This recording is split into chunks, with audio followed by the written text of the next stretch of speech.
Hey guys, welcome back to my channel and back to another video. I know it's been a while, I know, and I'm super sorry. I was meaning to film in the middle of the week so I could have a video up by the weekend, but you know life, it gets in the way, you get busy, you get lazy, and I just wasn't motivated to film. But today I am. So I'm going to film and edit and put this video out hopefully today, if not tomorrow. So with that said, let's get into today's reaction video. So today we're going to be reacting to a video by a channel called Outkick, and it has 295,000 views, and it is entitled Riley Gaines wrecks Leah Thomas for suing the Olympics. I love Riley Gaines because Riley Gaines never holds back when it comes to Leah Thomas and when it comes to the nonsense of biological men in female spaces, specifically female sports, given the fact that Riley Gaines is a former NCAA swimmer. So with that said, let's listen to what Riley has to say in this interview. I'm sure she is going to go in on Mr. Leah Thomas, and I'm here for it. So sit back, relax, grab some popcorn, grab some tea, and let's get to the video. Leah Thomas, who you unfortunately are very familiar with, trying to take secret legal action in a bid to overturn a ban on biological males competing alongside women, because we know that the Olympic governing body had put a stop to that, saying, no, this is not going to be allowed. But Leah Thomas hoping to find this be reversed and then hopefully take part in the Paris Olympics this summer. Do you think she'll be, I hate, like, I don't even like referring, like using the politically correct pronouns, but do you think Leah will be successful in having this reversal occur? I mean, the narcissism and the hubris, I mean, it reeks from these actions and from this person. But ultimately, no, I don't think he'll be successful. And it's because the guidelines that were put in place by FINA, which have now been undertaken by several larger governing bodies like World Athletics, which is track and field, many others, they create a third category. There is a place for Leah Thomas to compete at the highest level. But this is a person who is choosing to ignore that and say, no, that's not enough. I don't want a compromise. I want what I want. And if you don't give it to me, I'm going to sue you. And that's the reality of it. Look, like you have the LPGA, what's happening there, for example, which is tragic. But they were forced to create a policy that would allow, back in 2010, that would allow men to play against women because they knew they would be sued if they didn't, and they don't have the resources. They don't have the funds to not entirely go under as an organization if they were to be sued. I don't think his lawsuit will win, but again, the idea that this is a man who could take a full year off of swimming. I know, who could take a full year off of swimming, not competing, not practicing, yet get back in the water, and I would argue easily make the Olympic team for women. I mean, that's just the biggest slap in the face, and really it's like a Saturday Night Live skit, but it's real life. And really quickly, it goes to show, like she said, the complete narcissism, right? Because like she said, swimming, or the sport of swimming, there is a category for trans people to swim. Go swim there. Go swim in that category. But Leah and people like Leah refuse to swim in those categories because they are not being affirmed. So it all comes down to how they feel inside and what they want, which is affirmation. They want you to see them as they see themselves, even though biology says otherwise. They don't care. And so the protest is, I'm not going to swim in the trans category because swimming in the trans category doesn't make me feel like a real woman. So I want to swim against the real woman. That way I can feel validated. Well, the problem with that is you're now putting actual, real female athletes in harm's way when it comes to competition, because there is no way that a top female athlete can compete against a top male athlete and have a fighting chance, because we know that biology is a thing. Biology, like I say a million times, does not care about politics, does not care about your gender identity. It's just biology. And at the end of the day, all you gotta do is look at Leah and you can see a grown-ass man. And it just bothers me that people like Leah are not willing to compromise in any way, shape, or form. It's like, no, you have to affirm me and allow me in these female spaces, or I'm going to sue. Okay, sue. Sue. Because we're not going to sit by and allow female athletes to lose their spots and their opportunities for your affirmation. Kick rocks, dude. Let's keep watching. It's real life. It is real life. I mean, it always just blows my mind having these conversations, and we have them all the time, unfortunately, that this is actually up for debate. Yeah, it's crazy. Yeah. And it's, you know, you talk about conservatives, and it's really not a conservative stance to say that men and women should not compete against each other. I mean, this is just Common sense. something that anybody who has one brain cell in their body should realize should not be occurring. But even USA Boxing, but touching on Leah Thomas, I just want to remind everybody who cannot grasp the insanity of all of this. Leah Thomas, when competing as a man, was ranked 462.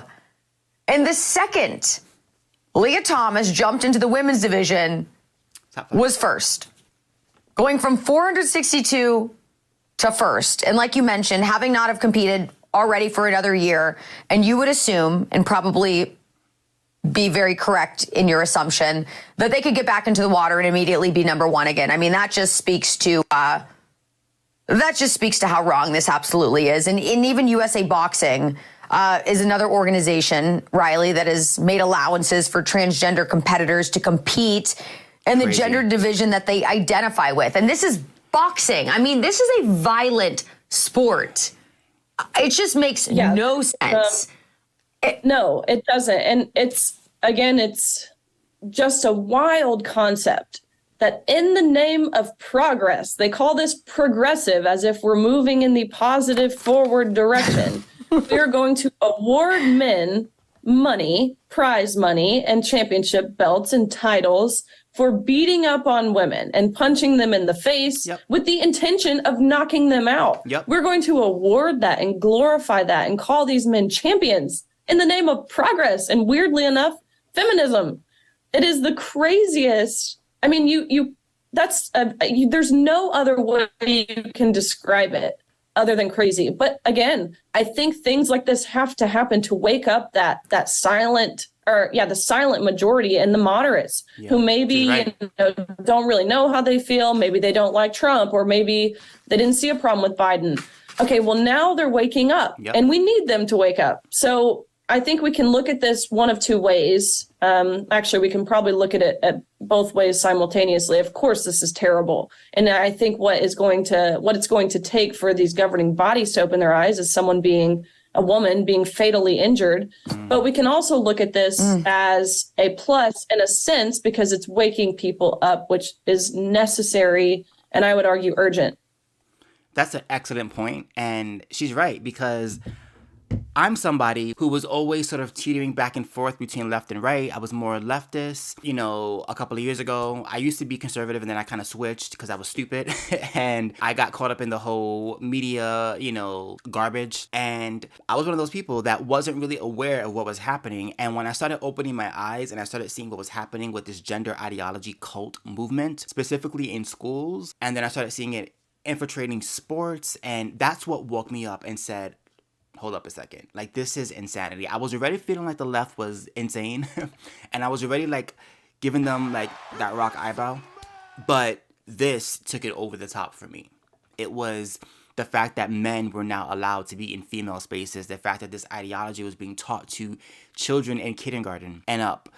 That, for me, that type of indoctrination was that was the light bulb moment for me, that I needed to just completely separate myself and sever ties with the left for good and never look left again. And I haven't. So she's absolutely right. Unfortunately, sometimes it takes these extreme examples and these extreme rule changes to wake people up. And we're seeing it. There are a lot of people on the left, a lot of talking heads on the left, who are now starting to see how crazy this movement is. People like Anna Kasparian, who is a host of The Young Turks, a very progressive leftist podcast news channel, and she recently has started to really see the insanity of the left when it comes to gender ideology and when it comes to progressiveness, when it comes to feminism today, and how it completely tries to erase biological females in order to make room for biological men. It's insane.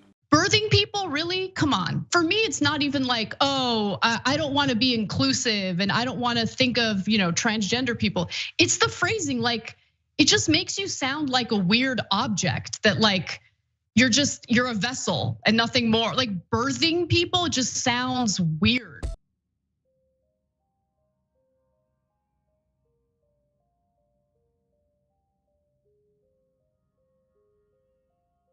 We're seeing people like Bill Maher, a longtime liberal who now is starting to see the craziness of the left when it comes to gender ideology and when it comes to this movement. And he's even starting to say that people are calling him conservative now because he has common sense views. But they were talking about this. The question was, what do you think the chances are that you would have to go to the hospital if you got COVID? And Democrats thought that was way higher than Republicans. 41% of Democrats, and the answer is between 1 and 5%. Okay. 41% of Democrats thought it was over 50%. Liberal media has to take a little responsibility for that, for scaring the shit out of people. And the reason why I'm bringing this up is because it's much harder for every touring act to sell tickets in blue states. Oh, interesting. They're afraid to go out of the house. I see. Whereas in red states, it's all good to go.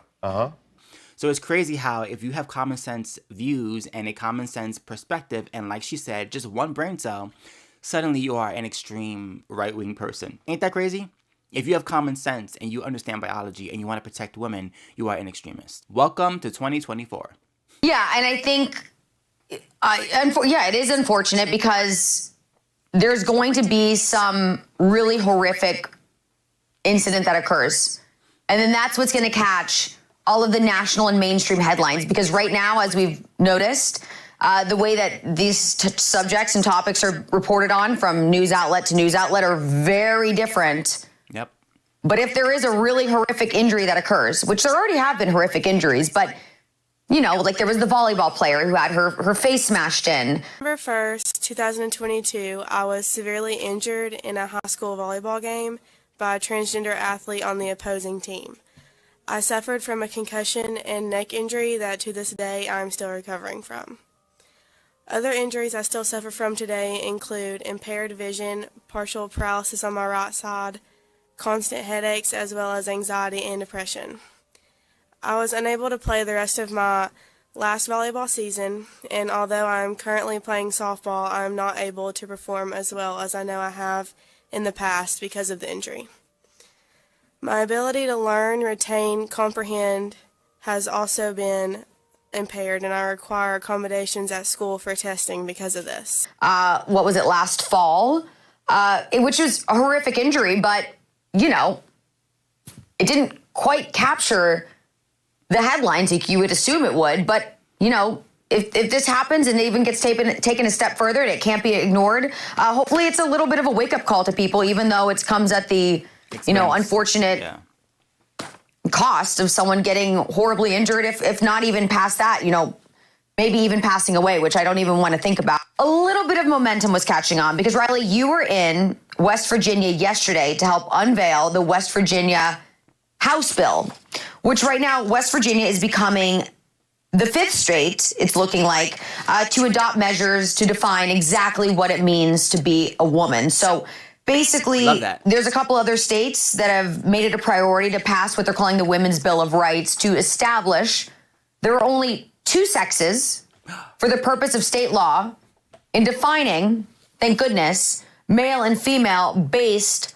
on biological sex at birth, not about identity. It is what you were born with. What does this mean when you look at 4 states already having done this, West Virginia looking to become the 5th? Is this something that's going to catch on quickly like wildfire? What are you hearing when you were in West Virginia yesterday and talking to people? It should be all states.